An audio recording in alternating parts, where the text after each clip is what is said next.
Alhamdulillahi wassalatu wassalamu ala rasulillah Nabina Muhammadin wa ala alihi wa sahbihi wa man tabi'ahum bi ihsanin ila yaumidin. Para peserta pembelajaran bahasa Arab online yang dirahmati oleh Allah Subhanahu wa ta'ala.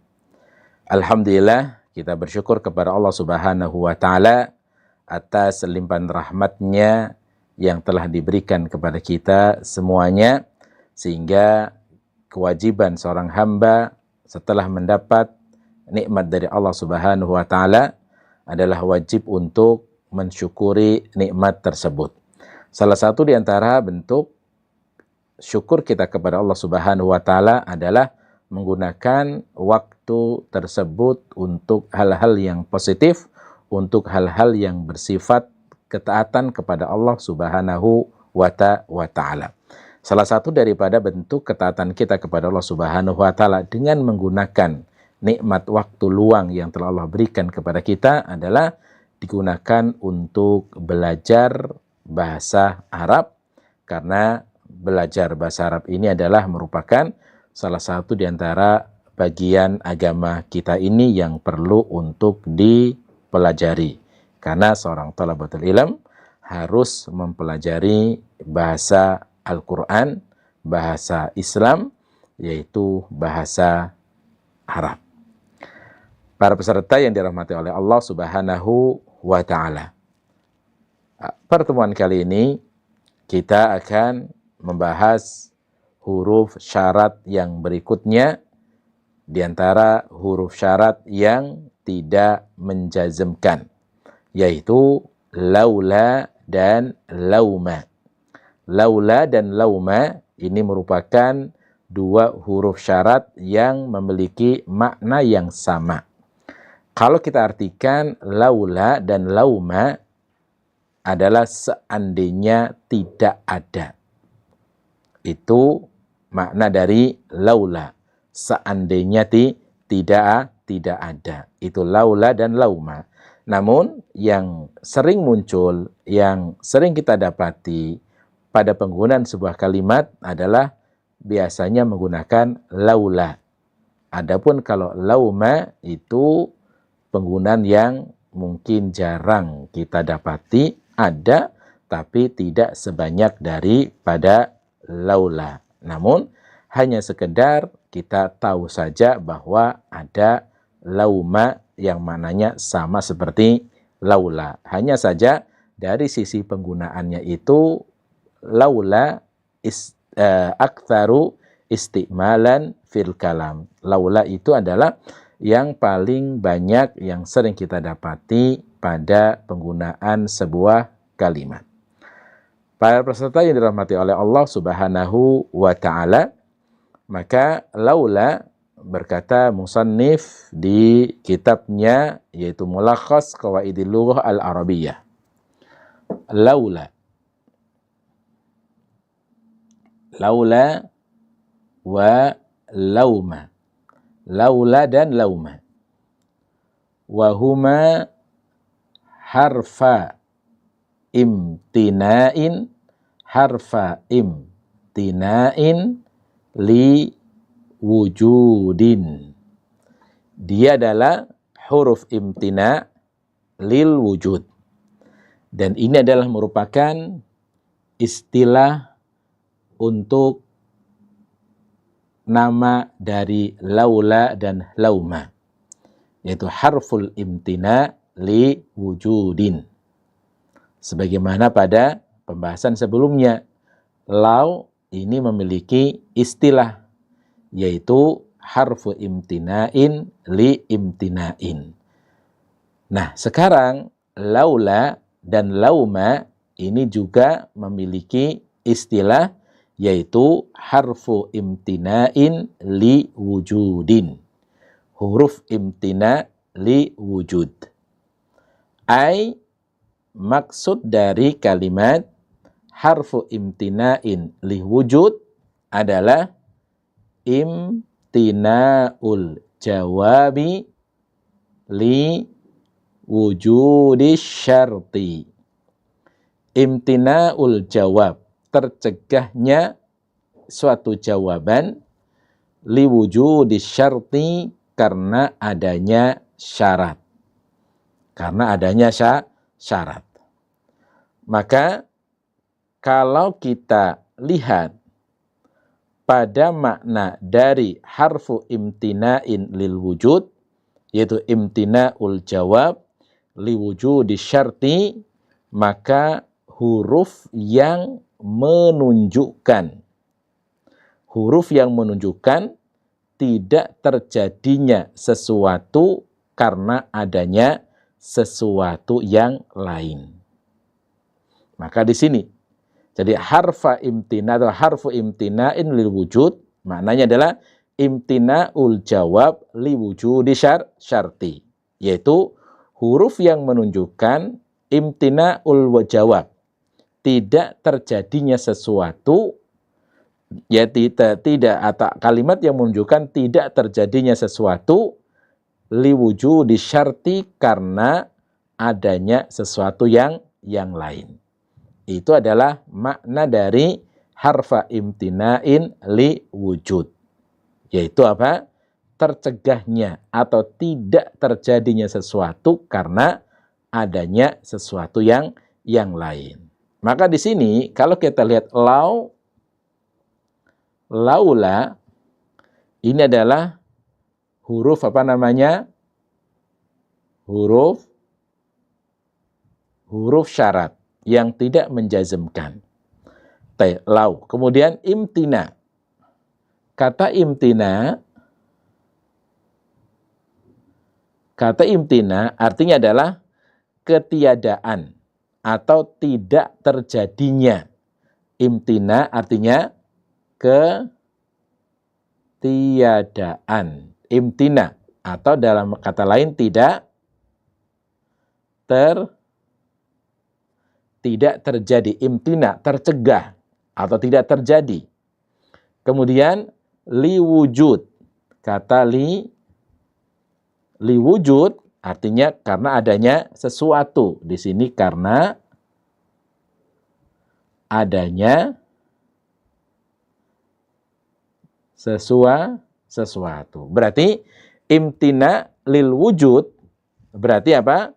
Tercegahnya, tidak terjadinya, ketiadaannya sesuatu, liwujudin, karena adanya sesuatu. Itu adalah makna dari kalimat laula. Dan lauma harfu imtina'in li wujudin. Huruf yang menunjukkan tidak terjadinya sesuatu karena adanya sesuatu tadi. Taib. Nah, jadi istilah semacam itu. Nanti kita contoh-contohnya. Wayali laula wa lauma daiman ismun marfu'un yaqa'u mubtada'an khabaruhu mahdufun wujuban. Taib. Maka di sini adalah susunan kalimat pada penggunaan laula atau penggunaan lauma. Cara menyusunnya atau cara menyusun kalimat laula dan lauma adalah bahwasanya yang pertama, kata yang terletak setelah laula atau lauma adalah ismun marfu'. Isim yang dirofa, yaqa'u mubtada'an, yang terletak ataupun dia sebagai mubtada. Kemudian khobar dari mubtada tersebut mahduf, dibuang. Jadi di sini ya para peserta yang dirahmati Allah Subhanahu wa taala, dimanapun kita dapati, kita jumpai ada kata laula, maka kata yang terletak setelah laula adalah isim yang dirofa, dibaca rofa, dan berkedudukan sebagai mubtada, kemudian khobarnya adalah mahdufun wujuban. Khobarnya dibuang, hukumnya wajib, tidak boleh muncul khobarnya pada kalimat itu. Taib. Ini adalah untuk kalimat yang terletak setelah laula. Yang berikutnya, wa yuqtaronu. Wa yuqtaronu. Jawabu laula wa lauma billami idza kana madiyan musbitan. Baik, maka jawab syarat dari laula atau lauma apabila jawab syaratnya dari fi'il madhi yang musbit, maka wajib untuk diberi la, sama sebagaimana lau, sama sebagaimana sebelumnya. Wa yatajarradu minha, dan tidak diberi la idza kana manfiyan, apabila kalimatnya manfi. Taib, kita lihat pada contohnya di situ. Dan ini adalah kita hanya sekedar mendekatkan pendekatan dari memahami kalimat laula.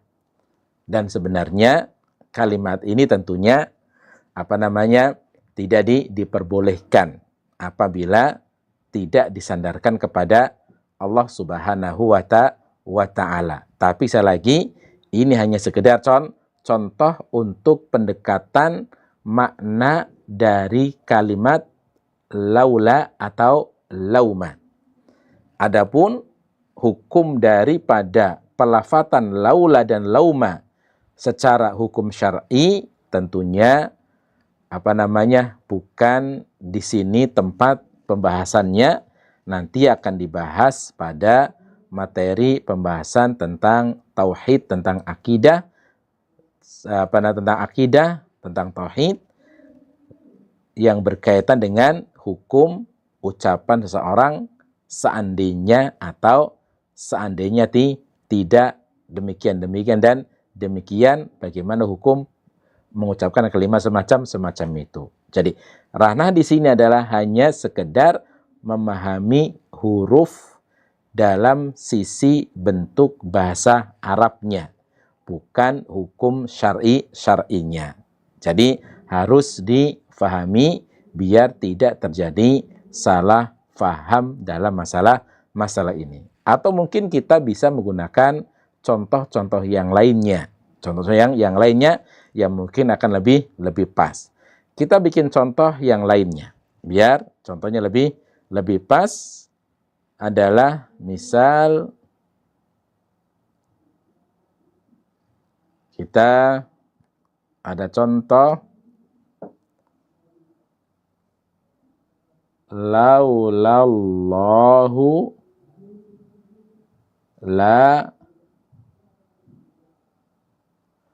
lahalakna.